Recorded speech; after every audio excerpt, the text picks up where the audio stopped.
ഇവിടെ ഈ point number 1 എന്താ പറയണത്?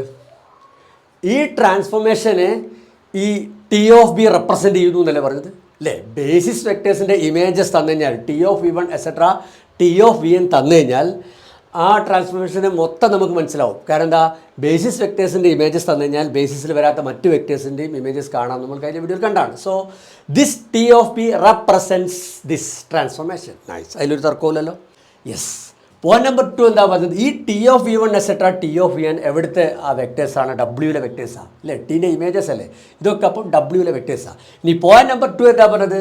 നമുക്കൊരു വെക്ടറും ഒരു ഓർഡേർഡ് ബേസിസും ഒക്കെ തന്നു കഴിഞ്ഞാൽ ആ വെക്ടറിൻ്റെ കോർഡിനേറ്റ് വെക്ടർ കാണാൻ പറ്റും. ഇവിടെ ഇപ്പോൾ ഇതാ ഈ ഡബ്ല്യൂവിൻ്റെ ഓർഡേർഡ് ബേസിസ് നമ്മുടെ കയ്യിലുണ്ട്. അപ്പോൾ അതുകൊണ്ട് തന്നെ ഈ വെക്ടേഴ്സിൻ്റെ ഒക്കെ T of V one etcetera T of V എന്നിൻ്റെ ഒക്കെ കോർഡിനേറ്റ് വെക്ടേഴ്സ് നമുക്ക് കാണാൻ പറ്റും. ഇനി കോർഡിനേറ്റ് വെക്ടേഴ്സ് നമ്മുടെ കയ്യിലുണ്ടെങ്കിൽ നമ്പർ 3 എന്താ പറഞ്ഞത്?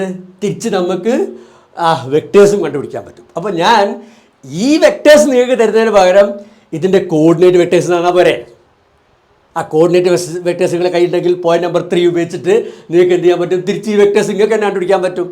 ടി ഓഫ് വി വണ്ണിൻ്റെ കോർഡിനേറ്റ് വെക്ടേഴ്സ് എന്ന് പറയുമ്പോൾ എങ്ങനെ ഉണ്ടാവുക? ഈ ടി ഓഫ് വി വൺ എന്ന് പറഞ്ഞ വെക്ടറിനെ ഇതിൻ്റെ കോമ്പിനേഷൻ ആക്കിയിട്ട് ചെയ്താൽ അപ്പോൾ നമുക്കൊരു കോളം വെക്ടർ കിട്ടും അല്ലേ? ആ കോളം വെക്ടറാണ് ഇതിൻ്റെ കോർഡിനേറ്റ് വെക്ടർ എന്ന് പറയുക. അവിടെ ഇങ്ങനെ ചെറുങ്ങനെ മാർക്ക് ചെയ്യുക. ഈ കോളം വെക്ടറിൽ എത്ര എൻട്രീസ് ഉണ്ടാവും?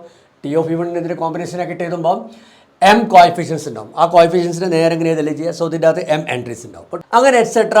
അങ്ങനെ അവസാനം ടി ഓഫ് വി എന്നിൻ്റെ കോർഡിനേറ്റ് വെക്ടർ കാണുക. ടി ഓഫ് വി എന്നിനെ ഇതിൻ്റെ കോമ്പിനേഷൻ ആക്കിയിട്ട് ചെയ്താൽ അപ്പോൾ വരുന്ന കോഎഫിഷ്യൻസ് അതേ ഓർഡറിൽ ഇങ്ങനെ എടുത്ത് എഴുതി കഴിഞ്ഞാൽ ടി ഓഫ് വി എന്നിൻ്റെ കോർഡിനേറ്റ് വെക്ടർ കിട്ടും.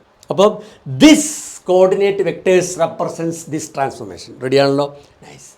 ഇനി ഞാൻ ചോദിക്കട്ടെ, ഇപ്പോൾ നമ്മുടെ കയ്യിൽ ഉള്ള ഈ കോളംസിനൊക്കെ ഉപയോഗിച്ചിട്ട് എനിക്കൊരു മെട്രിക്സ് ഉണ്ടായിക്കൂടെ? എങ്ങനെ?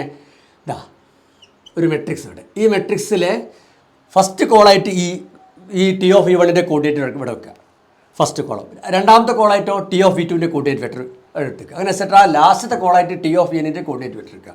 അങ്ങനെ ഈ കോളംസ് ഒക്കെ കൂട്ടി വെച്ചിട്ട് എനിക്ക് എന്ത് ചെയ്യാം? ഒരു മെട്രിക്സ് ഉണ്ടാക്കാം. ആ മെട്രിക്സിൻ്റെ ഓർഡർ എന്തൊക്കെയെന്ന് പറയാൻ പറ്റുമോ? ആ മെട്രിക്സിൽ എത്ര കോളംസ് ഉണ്ടാവും? 1, 2 അങ്ങനെ എക്സെട്ര n കോളംസ് ഉണ്ടാവും. എത്ര റോസ് ഉണ്ടാവും അല്ലേ? ഇതിനകത്ത് ഓരോന്നും എം എൻട്രീസ്, അപ്പോൾ എം റോസും ഉണ്ടാവും. So this is N M by N matrix. ഈ എം ബൈ എൻ മെട്രിക്സ് കിട്ടിക്കഴിഞ്ഞാൽ അതിൻ്റെ ഫസ്റ്റ് കോളല്ലേ ഈ ടി ഓഫ് വി വണ്ണിൻ്റെ കോർഡിനേറ്റ് വെക്ടർ, അതിൻ്റെ സെക്കൻഡ് കോളല്ലേ ഈ ടി ഓഫ് വി ടുവിൻ്റെ കോർഡിനേറ്റ് വെക്ടർ എക്സെട്ര, അതിൻ്റെ ലാസ്റ്റ് കോളല്ലേ ഈ ടി ഓഫ് വി എന്നിൻ്റെ കോർഡിനേറ്റ് വെക്ടർ. അപ്പം ഈ മെട്രിക്സ് കിട്ടിക്കഴിഞ്ഞാൽ ഈ കോർഡിനേറ്റ് വെക്ടേഴ്സ് ഒക്കെ കിട്ടും. ഈ കോർഡിനേറ്റ് വെക്ടേഴ്സ് ഒക്കെ കിട്ടിക്കഴിഞ്ഞാൽ ഈ ടി ഓഫ് ബി കിട്ടും. ഈ ടി ഓഫ് ബി ടീനെ റെപ്രസെൻറ്റ് ചെയ്തിട്ടുണ്ട്. So this matrix represents this transformation. ഇതാണ് ഈ ട്രാൻസ്ഫോർമേഷൻ്റെ മെട്രിക്സ് റെപ്രസെൻറ്റേഷൻ.